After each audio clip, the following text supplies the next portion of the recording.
Selamat siang dan salam sejahtera untuk kita semuanya. Perkenalkan, nama saya Howard Fernand Simanjuntak dengan NIM C1C021192. Materi yang akan saya sampaikan pada saat ini adalah dasar perhitungan pajak, depresiasi, dan amortisasi. Dasar perhitungan pajak. Dasar pengenaan pajak adalah jumlah harga jual, penggantian, nilai impor, nilai ekspor, atau nilai-nilai yang dipakai sebagai dasar untuk menghitung pajak yang terutang. Pajak yang terutang itu baik PPN atau PPh 22, PPh pasal 23, dan PPh pasal 4 ayat 2.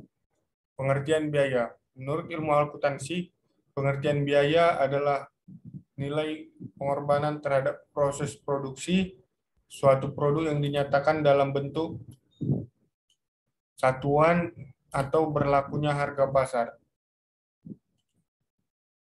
Biaya-biaya yang dapat dikurangkan dari penghasilan bruto.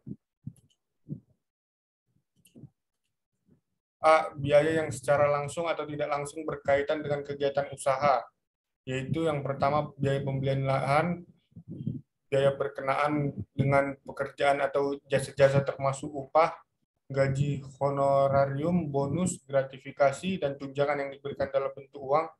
Yang ketiga ada bunga, sewa, dan royalti. Yang keempat biaya perjalanan. 5. Biaya pengolahan limbah. 6. Premi asuransi. 7. Biaya promosi dan penjualan yang diatur dengan atau berdasarkan peraturan Menteri Keuangan. Yang ke-8 biaya administrasi. Yang ke-9 pajak, kecuali pajak penghasilan.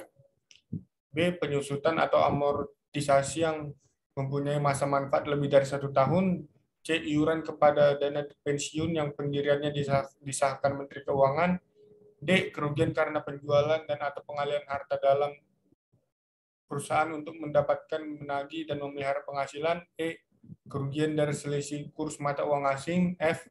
Biaya penelitian dan pengembangan perusahaan yang dilakukan di Indonesia. G. Biaya beasiswa, magang, dan penelitian. H. Biaya piutang yang nyata-nyata tidak dapat ditagih. I. Sumbangan dalam rangka penanggulangan bencana nasional yang ketentuannya diatur dengan peraturan pemerintah. J. Sumbangan dalam rangka penelitian dan pengembangan yang dilakukan di Indonesia yang ketentuannya diatur dengan peraturan pemerintah. K. Biaya pembangunan infrastruktur sosial yang ketentuannya diatur dengan peraturan pemerintah. L. Sumbangan fasilitas pendidikan yang ketentuannya diatur dengan peraturan pemerintah. M. Sumbangan dalam rangka pembinaan olahraga yang ketentuannya diatur dalam peraturan pemerintah. N. Kompensasi kerugian fiskal tahun sebelumnya, maksimum 5 tahun. Biaya-biaya yang tidak dapat dikurangkan dari penghasilan bruto adalah A. Pembagian laba dengan nama dan bentuk apapun, seperti dividen, termasuk yang dibagikan oleh perusahaan asuransi kepada pemegang polis, dan pembagian sisa hasil usaha koperasi. B. Biaya yang dibebankan atau dikeluarkan untuk kepentingan pribadi, pemegang saham, sekutu atau anggota. C. Pembentukan atau pemumpukan dana cadangan, kecuali yang ditetapkan Menteri Keuangan. D. Premi asuransi kesehatan, kecelakaan, jiwa, dwiguna, beasiswa yang dibayar oleh wajib pajak orang, kecuali jika dibayar oleh pemberi kerja. E. Penggantian atau imbalan sehubungan dengan pekerjaan atau jasa yang diberikan dalam bentuk natura dan kenikmatan, kecuali penyediaan makanan dan minum atau yang ditetapkan oleh keputusan Menteri Keuangan. F. Jumlah yang melebihi kewajaran yang dibayarkan kepada pemegang saham atau pihak yang mempunyai hubungan istimewa sebagai imbalan sehubungan dengan pekerjaan yang dilakukan. G. Harta yang dihibahkan, bantuan atau sumbangan. H. Pajak penghasilan. I. Biaya yang dikeluarkan atau dibebankan untuk kepentingan pribadi wajib pajak. J. Gaji yang dibayarkan kepada anggota persekutuan, FA atau CV, yang modalnya tidak terbagi atas saham. K. Sanksi administrasi berupa bunga, denda yang berkenaan dengan pelaksanaan perundangan di bidang perpajakan. L. Biaya pengeluaran untuk mendapatkan, menagih, dan memelihara penghasilan. Yang satu, dikenakan PPh yang bersifat final. 2. Bukan objek pajak. Yang ketiga, PPh yang dihitung dengan menggunakan norma perhitungan. Penghasilan tidak kena pajak atau PTKP.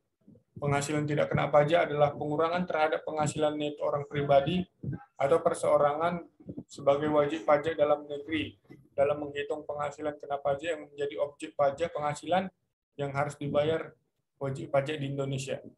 Besarnya penghasilan tidak kena pajak, yang pertama 54 juta untuk diri wajib pajak orang pribadi, 4.500.000 untuk tambahan untuk wajib pajak yang kawin, dan 54 juta tambahan untuk seorang istri yang penghasilannya digabung dengan penghasilan suami, 4.500.000 tambahan untuk setiap anggota keluarga sedara dan keluarga semenda dalam garis keturunan lurus 1 derajat serta anak angkat yang menjadi tanggungan sepenuhnya, maksimal 3 orang. Depresiasi. Depresiasi adalah suatu akibat dari konsumsi biaya aktiva sehingga mengalami penurunan nilai dari suatu aset. Depresiasi banyak digunakan dalam konteks akuntansi, salah satunya guna menghitung usia suatu aset. Semakin lama usia aset atau semakin intens penggunaannya, normalnya kualitas dan kuantitas kerja aset tersebut akan berkurang. Pengurangan fungsi inilah yang disebut sebagai biaya depresiasi. Faktor-faktor yang mempengaruhi depresiasi, yang pertama harga perolehan, 2 nilai residu, 3 estimasi masa manfaat, yang keempat pola pemakaian. Metode perhitungan depresiasi dan rumusnya. Yang pertama metode garis lurus, rumusnya adalah nilai penyusutan sama dengan harga pendapatan dikurang nilai residu dibagi usia ekonomis. Yang kedua metode beban menurun, nilai penyusutan sama dengan harga beli aset dikali persentase penyusutan. Yang ketiga metode aktivitas, biaya perolehan dikurang nilai residu dikali estimasi usia penggunaan dibagi usia produktif. Yang keempat, metode depresiasi khusus. Yang kelima, metode saldo menurun ganda. Depresiasi sama dengan harga perolehan dibagi usia ekonomis dikali 2. 6, metode unit produksi. Harga pendapatan dikurang nilai residu dikali pemanfaatan aset dibagi estimasi usia. Amortisasi. Amortisasi adalah prosedur akuntansi yang secara bertahap mengurangi nilai biaya dan suatu aktiva dengan umur manfaat terbatas atau aktiva tidak berwujud lain melalui pembebanan berkala ke pendapatan. Amortisasi juga dapat berarti pengurangan utang dengan pembayaran pokok dan bunga secara teratur dengan jumlah tertentu sehingga pinjaman terbayar pada saat jatuh tempo. Harga tetap tidak berwujud digolongkan menjadi 4 kelompok. Kelompok 1, kelompok harta tidak berwujud bukan bangunan yang punya masa manfaat 4 tahun. Kelompok 2, kelompok harta tidak berwujud bukan bangunan yang mempunyai masa manfaat 8 tahun. Kelompok 3, kelompok harta tidak berwujud bukan bangunan yang mempunyai manfaat 16 tahun. Kelompok 4, kelompok harta tidak berwujud bukan bangunan yang mempunyai masa manfaat 20 tahun. Sekian persentase yang dapat saya bawakan. Terima kasih.